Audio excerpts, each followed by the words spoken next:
Hey guys, welcome back. Today on The Untidy Artist, I am showing you how to make menthol shower steamers. I am super excited about this tutorial. This took me a long time to figure out. It's something I've wanted to do for a long time. These menthol shower steamers are super effective at helping relieve the symptoms of a cold or a flu, and I feel like this time of year, especially with it being 2020, is a great time to have an arsenal of these to use. So it did take me a while to figure out how to incorporate the menthol crystals into my steamers.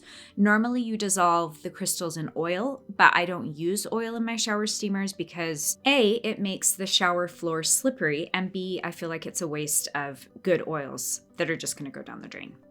If you're new to making shower steamers, you'll want to check out my basic shower steamer tutorial. I also have one for headaches and one for sinuses, and I will link all of that stuff below in the description of the video.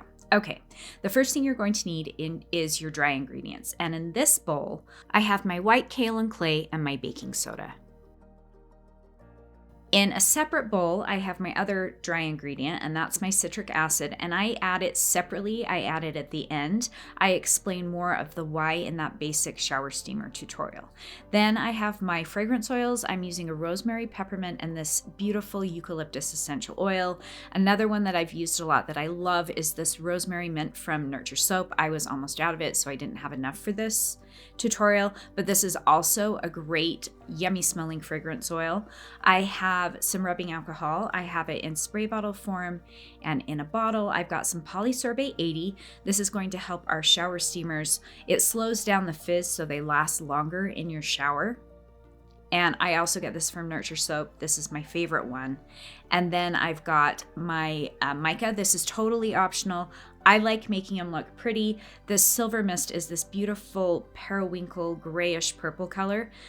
It's so beautiful and sparkly, and I did do a review on this.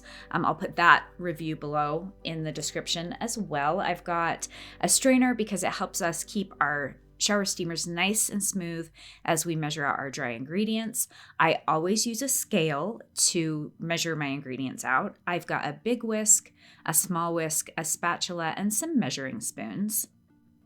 I will be mixing mine in my stand mixer. I have a KitchenAid and I'll be using the paddle attachment. You'll need a little jar that has an airtight lid. So this is just a little mason jar. I have my molds. These are my favorite molds from Wholesale Supplies Plus. I will link them below. And it's just this really pretty lotus. And then the star of our shower steamer, we have our menthol crystals. And this is by far the most expensive part of the shower steamer. And you can see there are these big, beautiful crystals, and we are going to melt them down. They're super effective for clearing your head and sinuses and colds, and they're just such a wonderful thing to have during cold and flu season. Okay, so the first thing I've done is I've measured out my fragrance oil and my rubbing alcohol. Once again, more detailed instructions are in that basic shower steamer tutorial. Then I'm going to measure out my menthol crystals. This recipe is listed below. I did follow the usage rate suggestion from Wholesale Supplies Plus, and I use this at a 0.5% in my recipe. If these turn out being too strong for you, you can always use less. Then I'm going to take that little jar that had the fragrance oil and our rubbing alcohol, and I'm going to dump the crystals into the little jar. And be careful if you touch the crystals, not to touch your face after. In fact, it would have been better if I was using gloves for this part, but just keep that in mind when you're making your own. Then you're going to seal the jar tightly and give it a good shake. Think of shaking a spray can bottle. You want to vigorously shake it because what we're doing is helping those crystals break apart and dissolve into our rubbing alcohol and fragrance oil. Then I grab a warm bowl of water and I stick the little jar in it while I prepare everything else for my shower steamers. And then every time I walk past it, I'll give it a good shake and put it back in the warm water. It can take, depending on how much you're shaking it, it takes me about 30 minutes to get everything dissolved into the fragrance oil. And this is after 30 minutes after those crystals have been sitting in the rubbing alcohol and the fragrance oil for a half an hour. And I did spend a lot of time shaking it, so keep that in mind. But it's a great way to dissolve your menthol crystals without having to use oil. Then I'm going to add my Polysorbate 80. So that's our last liquid ingredient. Give it a good stir. And I'm going to set that aside. So we have all of our liquid ingredients measured together. We have our menthol crystals dissolved into this mixture, and we're ready to go. So I'm taking my dry ingredients. Once again, this is the baking soda and the white kaolin clay, and I'm going to add a generous amount of my mica. Once again, this is optional. If you don't want to add mica, you don't have to. I think it makes them really pretty, and this color is so beautiful that I just thought it would be really fun. Plus, I wanted to call these frozen, so I thought it kind of fit. Then I'm going to go back and forth between my spatula and my whisk, and I'm going to make sure that I'm evenly incorporating all of those ingredients together. You don't want any clumps of the mica in it. You want it nice and smooth so that all of that color is evenly distributed. And once we have that all mixed together, I'm going to grab my little jar that has my fragrance oil and my menthol crystals, my rubbing alcohol, and my Polysorbate 80. It's already all mixed together for me, and I'm going to add that to my dry ingredients.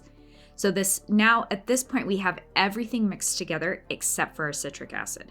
And then I always grab the jar and I dip it back in the dry ingredients to get every last bit of that fragrance oil out of the jar. Remember, it's the most expensive part of your shower steamer, so you want to make sure that you're not leaving any in the jar. Then I'm going to take it over to my stand mixer and I'm going to stir it for about 5 minutes, pausing to scrape the side of the bowl. You can do this with a whisk. It will take longer, but you would just want to whisk it really well until all of those ingredients are mixed together. And you can see how that mica, once the liquid ingredients hit that mica, the color really pops and it's all evenly mixed together. Then I'm going to take it back over to my stand mixer. I'm going to I'm going to slowly pour in my citric acid and stop every once in a while to scrape the sides of the bowl. If it looks like it needs more of liquid, I will add a few sprays of my rubbing alcohol.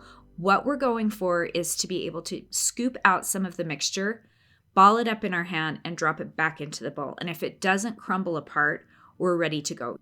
So now we are ready to fill our molds. So I have my mixture. I laid down a piece of parchment paper. I have my whisk and my mold, and I always stir it before I put the mixture in the mold to keep the mixture light and airy. You'll notice as I stir it with the whisk that it starts to kind of ball up on its own.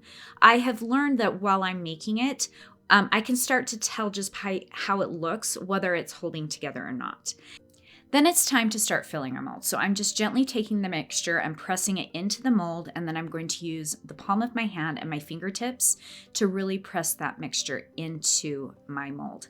A few tips about getting your shower steamers the right consistency. If they're cracking or if they're not coming out of the mold, you're probably using too much liquid or not enough. So here are my tips. Practice. It does take a while to figure out the exact consistency your mixture needs to be. The second thing is be mindful of where you live.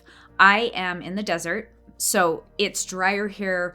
I will probably spray my mixture more to get it the right consistency than someone would if they were in a really humid area. So pay attention to the weather, pay attention to where you live, because you might need to use more or less of the liquid when you're spraying the mixture to get it that right consistency. And once you have filled all of your molds, you're going to let them dry overnight. You want them so that when you touch them, they're nice and hard. So this is after they've been sitting for almost 24 hours, and you can see as I press on them, they're nice and hard. I'm going to take a cutting board that I've lined some parchment paper on, and I'm going to flip them out onto the cutting board.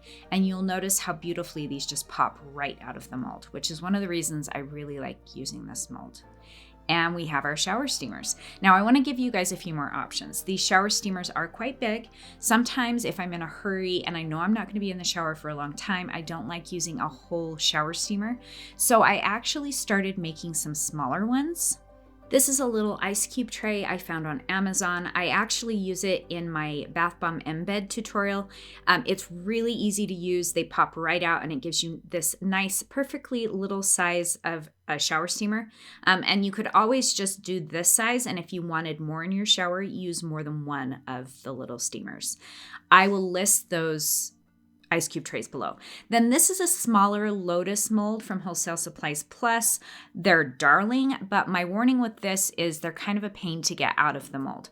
So when I make these, I've decided I'm going to start doing them 2 different ways. I'm going to use my big Lotus mold from Wholesale Supplies Plus. I wasn't a fan of trying to get them out with the smaller size of the Lotus mold, and they were super easy with the ice cube tray. So hopefully this gives you guys some different options. Also, let's talk for a minute about packaging. I recently did a tutorial on how I package my shower steamer, so I will link that below. It works really well because it keeps all of the fragrance oil sealed in this cute little bag, so those work really well. I think it would be really cute with the smaller ones to even just put a whole bunch of them in a cellophane bag, tie it with a bow if you're giving it as a gift, or putting them in a jar. So let me know what you guys, how you package your shower steamers. I'd love to hear below. And that's it, guys. I hope you enjoyed this tutorial. I hope you found it helpful. Thank you guys so much for watching. If you enjoyed this, make sure you give it a thumbs up. If you're not following me, please do. That would be awesome. And if there are other tutorials you'd like to see, please let me know in the comments below. I do have a sleepy time kind of a lavender shower steamer that I do, and also a really citrusy one. So if those are things you'd like to see, let me know below. And with that said, thanks you guys, stay safe, and we'll see you next time.